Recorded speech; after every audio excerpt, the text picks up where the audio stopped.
Thank you very much. Thank you, Mike, great Vice President.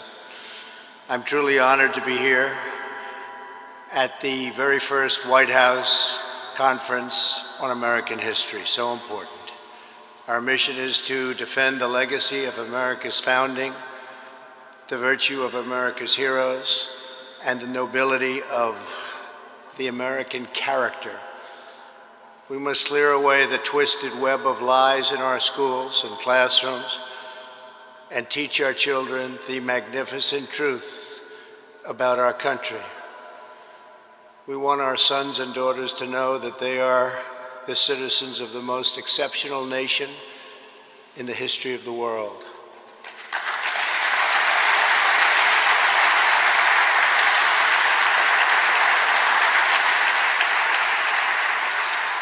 To grow up in America is to live in a land where anything is possible, where anyone can rise, and where any dream can come true, all because of the immortal principles of our nation's founders, inscribed nearly 2.5 centuries ago. That's why we've come to the National Archives, the sacred home of our national memory. In this great chamber, we preserve our glorious inheritance, the Declaration of Independence, the Constitution, the Bill of Rights. On this very day in 1787, our founding fathers signed the Constitution at Independence Hall in Philadelphia.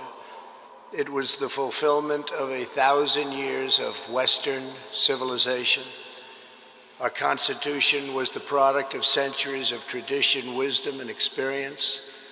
No political document has done more to advance the human condition or propel the engine of progress.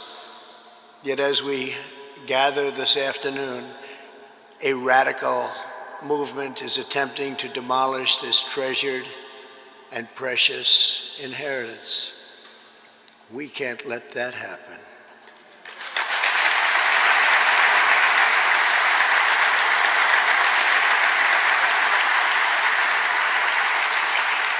Left-wing mobs have torn down statues of our founders, desecrated our memorials, and carried out a campaign of violence and anarchy. Far-left demonstrators have chanted the words, "America was never great." The left has launched a vicious and violent assault on law enforcement, the universal symbol of the rule of law in America. These radicals have been aided and abetted by liberal politicians, establishment media, and even large corporations.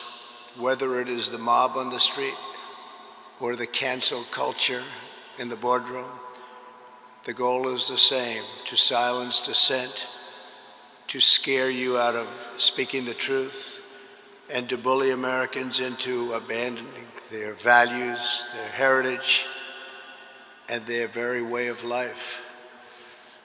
We are here today to declare that we will never submit to tyranny. We will reclaim our history and our country for citizens of every race, color, religion, and creed. The radicals burning American flags want to burn down the principles enshrined in our founding documents, including the bedrock principle of equal justice under law. In order to radically transform America, they must first cause Americans to lose confidence in who we are, where we came from, and what we believe. As I said at Mount Rushmore, which they would love to rip down and rip it down fast, that's never going to happen. 2 months ago, the left-wing cultural revolution is designed to overthrow the American Revolution. As many of you testified today, the left-wing rioting and mayhem are the direct result of decades of left-wing indoctrination in our schools. It's gone on far too long. Our children are instructed from propaganda tracks like those of Howard Zinn, that try to make students ashamed of their own history. The left has warped, distorted, and defiled the American story with deceptions, falsehoods, and lies. There is no better example than the New York Times totally discredited 1619 Project. This project rewrites American history to teach our children that we were founded on the principle of oppression, not freedom. Nothing could be further from the truth. America's founding set in motion the unstoppable chain of events that abolished slavery, secured civil rights, defeated communism and fascism, and built the most fair, equal, and prosperous nation in human history.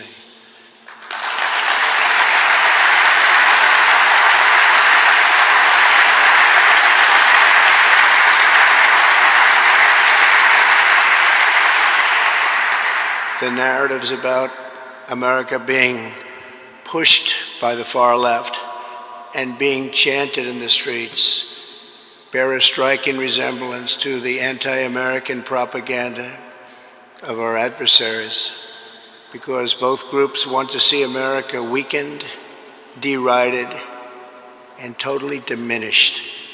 Students in our universities are inundated with critical race theory.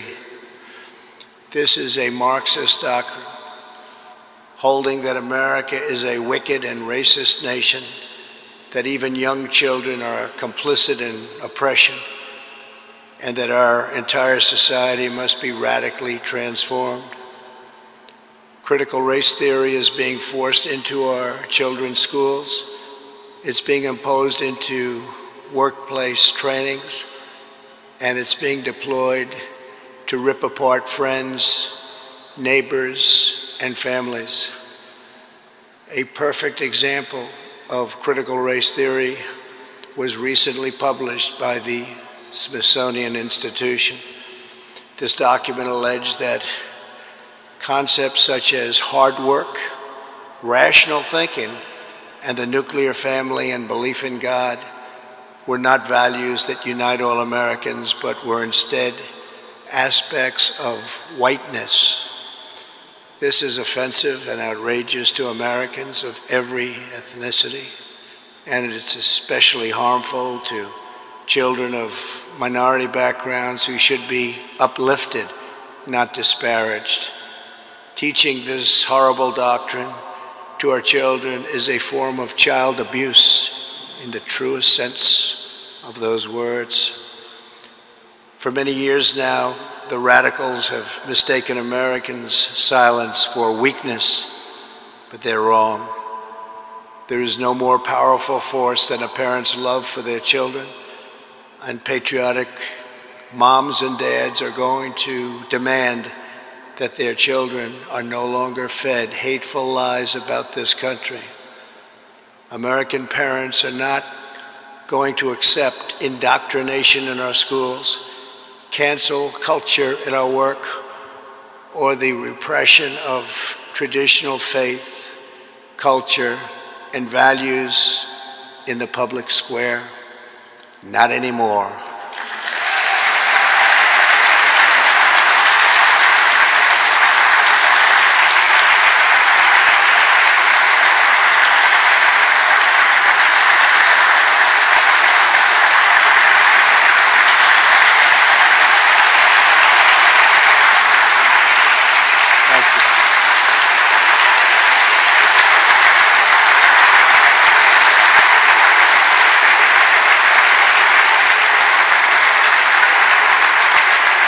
Thank you.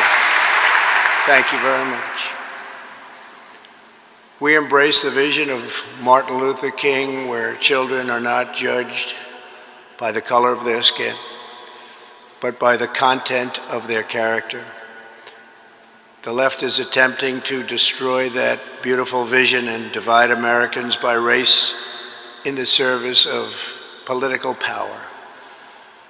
By viewing every issue through the lens of race, they want to impose a new segregation, and we must not allow that to happen.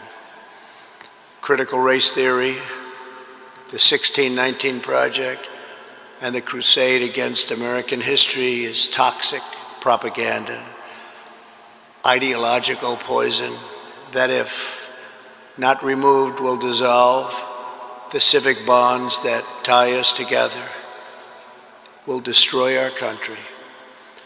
That is why I recently banned trainings in this prejudiced ideology from the federal government and banned it in the strongest manner possible.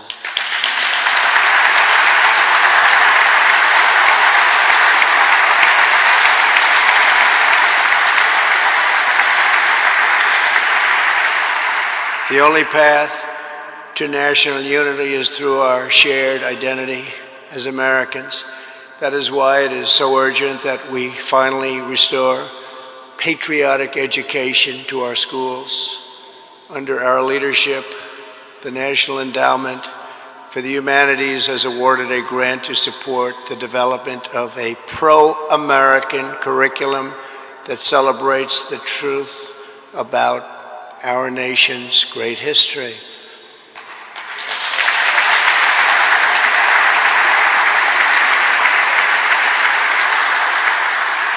We are joined by some of the respected scholars involved in this project, including Professor Wilfred McClay. Wilfred, please. Thank you very much, Wilfred. Thank you. Dr. Peter Wood of the National Association of Scholars. Dr. Peter. Thank you. Thank you. And Ted Rebarber. Thank you, Ted. Thank you very much, Ted. Today, I'm also pleased to announce that I will soon sign an executive order establishing a national commission to promote patriotic education. It will be called the 1776 Commission.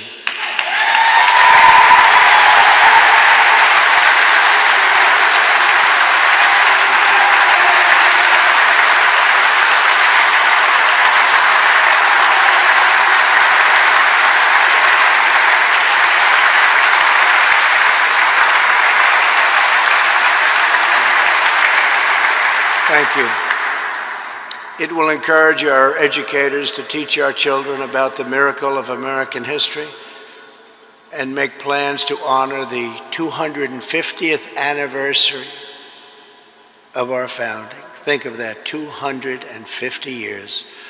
Recently, I also signed an executive order to establish the National Garden of American Heroes, a vast outdoor park that will feature the statues of the greatest Americans who have ever lived. Today I'm announcing a new name for inclusion. One of the 56 signers of the Declaration of Independence was a patriot from Delaware. In July of 1776, the Continental Congress was deadlocked during the debate over independence. The delegation from Delaware was divided. Caesar Rodney was called upon to break the tie. Even though he was suffering from very advanced cancer, he was deathly ill. Rodney rode 80 miles through the night, through a severe thunderstorm, from Dover to Philadelphia to cast his vote for independence. For nearly a century, a statue of one of Delaware's most beloved citizens stood in Rodney Square, right in the heart of Wilmington. But this past June, Caesar Rodney's statue was ordered removed by the mayor and local politicians as part of a radical purge of America's founding generation. Today, because of an order I signed.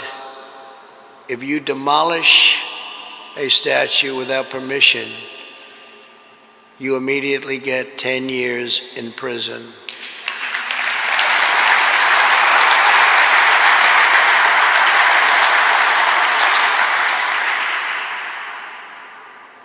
And there have been no statues demolished for the last 4 months, incredibly, since the time I signed that act.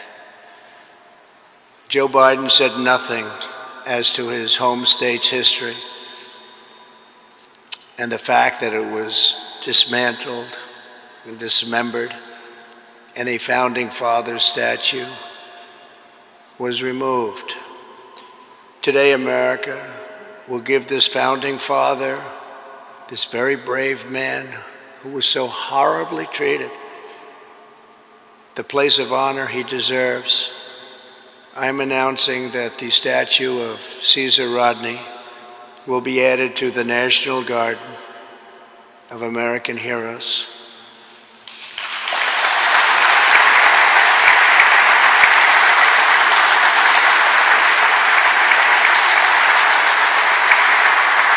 From Washington to Lincoln, from Jefferson to King, America has been home to some of the most incredible people who have ever lived. With the help of everyone here today, the legacy of 1776 will never be erased. Our heroes will never be forgotten. Our youth will be taught to love America with all of their heart and all of their soul. We will save this cherished inheritance for our children, for their children, and for every generation to come. This is a very important day. Thank you all once again for being here. Now I will sign the Constitution Day proclamation. God bless you and God bless America. Thank you very much.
All right, great Patriots, thank you so much for joining us.